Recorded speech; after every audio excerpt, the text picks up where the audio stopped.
तो hey guys, मेरा नाम है अंकित और मैं आज आपको पढ़ाने वाला हूँ इलेक्ट्रिशियन ट्रेड। जो भी वैकेंसी आएंगी उसके बारे में थोड़ा पढ़ाऊंगा आपको मैं। सबसे पहले जितनी मैकेनिक्स की ट्रेड है और जितनी मैन्स की ट्रेड जैसे लाइनमैन, वायरमैन और इंस्ट्रूमेंट मैकेनिक्स और ये सॉफ्टवेयर मैकेनिक्स वाली जितनी ट्रेड है सभी के लिए ये लेक्चर होगा। तो देख सकते हैं आप।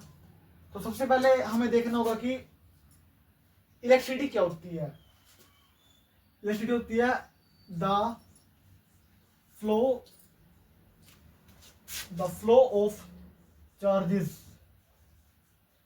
ये होती है electricity, the flow of charges, इसे हम इलेक्ट्रिसिटी कहते हैं। और जो बेसिक टर्म है इलेक्ट्रिसिटी की वो है एटम। ये देखिए गाइस, ये है एटम। एटम क्या होता है कि सबसे छोटा कण, जैसे कि आप लगा लो एक चिन्ह कण, उससे छोटा एक बुरे कण, उससे छोटा एक रेत कण, उससे भी करोड़ों अरबों गुना छोटा ये होता है एटम। उसके अंदर भी क्या होता है, एक होता है न्यूक्लियस, ठीक है। और ये न्यूक्लियस है, ये है न्यूक्लियस, ठीक है। न्यूक्लियस के अंदर होते हैं दो चीज होती हैं, प्रोटॉन प्लस न्यूट्रॉन। और इसके वैलेंस सेल में इलेक्ट्रॉन फ्रीली मूव करते हैं, ठीक है। इलेक्ट्रॉन में क्या होता है नेगेटिव, प्रोटॉन पे पॉजिटिव और न्यूट्रॉन पे न्यूट्रल, ठीक है।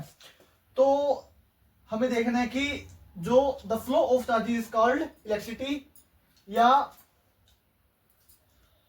और जो इलेक्ट्रिसिटी हमारे दो टाइप की होती है, स्टैटिक और डायनेमिक। स्टैटिक तो वो होती है जो बचपन में करते थे हम वो जैसे एक पेन लेके सर पे रगड़ते थे और वो जो पेपर के पार्टिकल्स होते थे चिपकते थे, वो स्टैटिक होती है। हम मतलब उसका यूज कहीं भी नहीं है, लेकिन वो एक प्रकार से ना मतलब एक एटम का कण पूरे ब्रह्मांड, पूरे गैलेक्सी को नष्ट कर सकता है। जैसे हमारी मिल्की गैलेक्सी है, वो उसको पूरा नष्ट कर देगा, इतना दम होता है चार्जेस में। और ये आप देख लीजिए, पॉजिटिव और नेगेटिव चार्ज आपस में अट्रैक्ट करेंगे। तो अब टॉपिक पे आते हैं। हमारा टॉपिक क्या है, इलेक्ट्रिसिटी। इसकी छोटी यूनिट क्या है, एटम। एटम ये है न्यूक्लियस। न्यूक्लियस के अंदर दो चीजें होती हैं, प्रोटॉन न्यूट्रॉन। प्रोटॉन में पॉजिटिव, न्यूट्रॉन पे न्यूट्रल और इलेक्ट्रॉन पे होता है नेगेटिव चार्ज। अब आते हैं इसके, ये होता है वैलेंस सेल, जो इसका आउटर सेल होता है। हम पढ़ेंगे करंट के बारे में। करंट होता है हमारा दो प्रकार का, एसी करंट और डीसी करंट। तो पहली बात ये सुन लीजिए, हमारे घर में आता है एसी करंट। बेसिकली हमारे घर में डीसी करंट यूज होता है, लेकिन ओकेजनली हमारे घर में एसी करंट यूज होता है, सबसे ज्यादा यूज।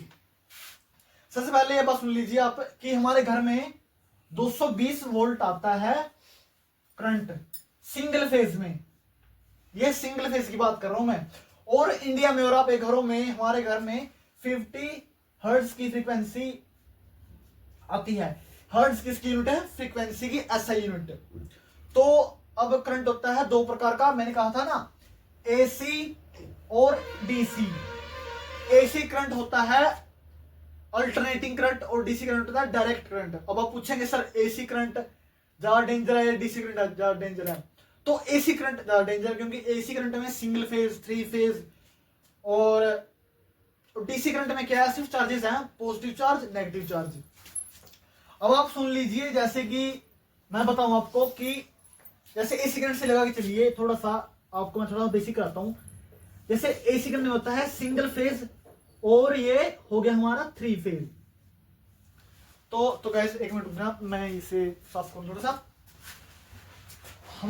हम थे यहां पर, कहां पर थे हम, एसी फेज और सिंगल फेज और थ्री फेज पर।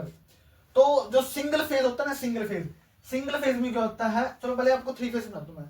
थ्री फेज होता है आर वाई बी। आर से होती है रेड वायर, येलो से होती है येलो वायर, बी से होती है ब्लू वायर। अब देखना, जैसे कि हमारे इलाके में या हमारे गांव में या हमारी बस्ती में, शहर में क्या होता है ओकेजनली, जैसे ये घर हो गया, इस घर में ना हम एक आर फेज देंगे।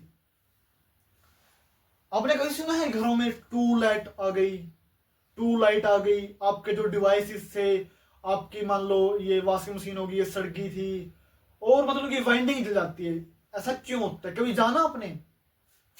तो मैं आता हूँ, कई बार ना 3 फेज में जो इलेक्ट्रिसिटी होता है वो हाई वोल्टेज, जो 3 फेज की इलेक्ट्रिसिटी होती है वो होती है 415 से 420, 430, 440 वोल्ट तक होती है। और जो एसी होती है वो होती है 220 वोल्ट। तो ओकेजनली 3 फेज ज्यादा हाई हो गया। तो एसी, जो एसी फेज है, एसी फेज में क्या होगा कि सिंगल वायर होगी। एसी फेज में एक आर, या तो एक आर वायर होगी, या वाई वायर होगी, या बी वायर होगी।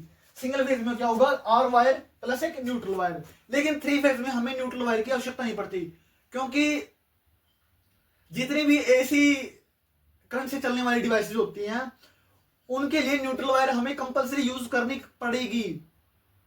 Because without neutral wire we can not run any device. और 3 फेज में, जैसे 3 फेज मोटर होगी, 3 फेज मोटर क्या होती है, ये सेल्फ सर्किट होती है। और जो सिंगल फेज मोटर होती है ये सेल्फ सर्किट नहीं होती। इसीलिए हम इन पे कैपेसिटर का यूज करते हैं। तो आपको समझा है कि एसी करंट और आपको समझा गया कि सिंगल फेज और 3 फेज में क्या फर्क होता है। आगे से मैं आपको अब मैं बताऊंगा आपको कि एसी करंट और डीसी करंट में क्या डिफरेंस होता है।